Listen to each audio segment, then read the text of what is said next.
السلام علیکم ورحمت الله.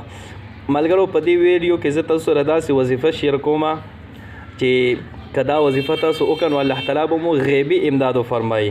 په مال حال کې هم غیبي امداد، په کاروبار کې هم غیبي امداد، په هر څه کې به مو الله تعالی غیبي امداد وفرمایي. او وظیفه انتهایی اسانه وظیفه ده، څه ګرانه وظیفه نه ده، ډېره اسانه وظیفه ده. خو دا وظیفه شروع کړئ نو الله تعالی به ستاسو غیبي امداد وفرمایي. په هر معامله کې په هر معامله کې به مو الله تعالی غیبي امداد وفرمایي. نو وظیفه څه ده؟ انتهایی اسانه وظیفه ده.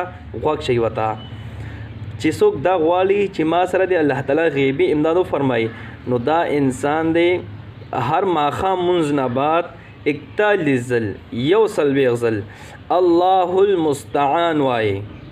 الله المستعان چې څوک هر ماښام مانځه نه بعد 41 ځل 140 ځل وایي نو الله تعالی به د غیبي امداد فرمایي. ټیک شوه؟ نو انتهایی اسانه وظیفه ده، خامخا یې شروع کړئ. ټیک شوه؟ او د ثواب په نیت باندې دا ویډیو مخکې ملګرو ته هم ورسوئ. صحیح ده؟ الله مو خوشحاله بال لره، الله مو ګل ګلزار لره. او د نورو وظیفو لپاره او د مختلفو ویډیوګانو لپاره زما د یوټیوب چینل که تاسو نوي سبسکرایب کړئ دا تاسو سبسکرایب کړئ، نو دې نه به تاسو ته انشاءالله مختلفې وظیفې میلاویږي.